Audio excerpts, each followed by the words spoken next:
Hey everybody, welcome to Fragrance Explorer. My name's Robert, and today I'm going to be taking a nostalgic look back at my Avon Smart Move collection. So let's get started.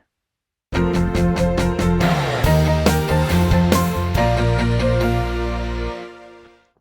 grew up in the 1970s and 80s, and in reviewing fragrances for this channel over the last year or so, I've been trying to backtrack my interest in men's colognes. One of the first fragrance-related recollections that I have are of this Avon Chess Piece bottles that my father used to keep on his bathroom vanity. In particular, my most vivid memory is the one of the Night Chess Piece from the Smart Move collection, because it had this shiny chrome horse head with this dark brown amber translucent base, and as a little kid I was attracted to it because it was kind of like a fancy toy. His bottle had the Wild Country aftershave, and I remember opening the top of that bottle and wanting to put some on, but I was afraid of getting caught because I wasn't supposed to be in my parents' room. But those bottles had an almost gravitational pull on me. Now, in any event, I was blessed with a wonderful childhood. I have the best parents anyone could have ever hoped for, and my nostalgia and looking back on that period of my life has led me to start collecting things from my youth. eBay is a wonderful thing for those of us that are reminiscing about the good old days.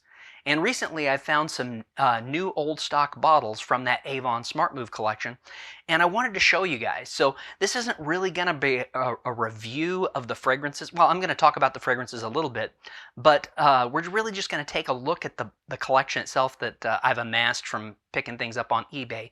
And then I'll just talk through a little bit while I just show you pictures, because it was such a formative time in my childhood, and I remember these so vividly, and I had such a great upbringing that I just wanted to just show you guys this collection. And so this is a little bit different than the normal content that I put on the channel, but I just wanted to show you this, and maybe you're interested in collecting nostalgic or vintage type fragrance pieces. And so let's take a look at some of these bottles. So the first bottle I want to show you guys from the Smart Move collection, I was able to get a bottle just like my father's with the Wild Country aftershave, and this is it. So this fragrance was introduced by Avon in 1967, the Wild Country, and it's still being produced today. It's an aromatic fougere with notes that include lavender, anise, coriander, lemon, bergamot, basil, carnation, sandalwood, cedar, heliotrope, geranium, musk, vanilla, tonka bean, benzoin, oak moss, and amber. So that's a lot. And this fragrance is a bit too powdery and flowery for my taste, but this one was really popular throughout the 70s and the early 80s, and I remember my dad having it. Now I've also got the Night bottle with the Avon Tribute fragrance. Now Tribute was introduced in 1963, and it has notes of lemon, lavender, leather, civet, and sandalwood. Now I also have a third Night bottle that also has Wild Country aftershave in it, but this bottle is from the Avon Smart Move 2 collection, which inverts the color scheme and puts the chrome on the base of the decanter and makes the head the translucent brown. Now the point of that inverted presentation was for the collectors to be able to have a full chess set that could actually be playable. You'd have to collect 16 pieces for each side of the board, and that would give you a full 32-piece set. Now this was a genius move by Avon because it would ensure repeat purchases, not only for the fragrances that they had in the bottles, but purely just for a collectability standpoint to have a complete chess set. So people that are a little bit OCD and they need to have all the pieces, they would continue to buy these things. So that was a great marketing move by Avon. Now the next decanter in my collection is the Bishop, and it's filled with Avon's Blend 7 aftershave.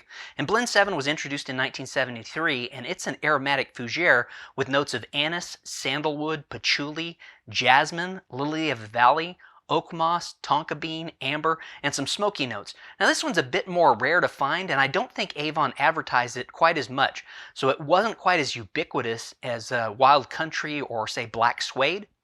Now the final piece in my collection, at least for now, I may collect some more, is the King decanter. And it happens to be filled with Tai Wynn's aftershave. And Tai Wynn's was introduced in 1971, and it has green notes and lavender, tonka bean, vanilla, oak moss, and musk. It's got a really old-time barbershop vibe about it. Now most of these fragrances have long been out of production, with the exception being Wild Country, which Avon still produces to this day.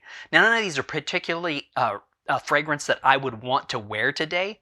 Nevertheless, I'm glad I was able to pick these up on eBay at reasonable prices to just assuage the nostalgia that I was going through thinking back on my childhood. Now, one of the things I really like or I really enjoy about collecting fragrances is the unique flacons. And some of them are truly artwork that uniquely identifies the brand with the product. For example, when I see a male torso flacon with stripes across the body, I immediately think Jean-Paul Gaultier's Le Male. And if I see a trophy-shaped bottle, I know it's going to be Invictus or one of the Invictus flankers. I may try to round out my collection to make sure that I have one of each type of chess piece from the Smart Move collection. I'm missing the pawn and the rook and the queen, and I don't need a full chess set, but I'd like to have one of each type. Now, if you guys are into collecting unique fragrance decanters, these aren't that expensive on eBay, and I think they're really beautiful, and the availability is still pretty good. So, thanks for taking this trip down memory lane with me. Let me know in the comments if there are any fragrances that you've collected purely for nostalgic reasons. You know, they're not something that you're going to wear today, but they just remind you of something and you like to have them in your collection. So we reached the 1,000 subscriber mark last week, and that's a huge milestone for me. I really appreciate you guys taking the time to watch the videos and to engage in the comments. You guys have been really awesome and kind, and I really appreciate all the encouragement to keep the channel going. So thanks for watching. I hope you guys have a blessed week, and we'll see you next time.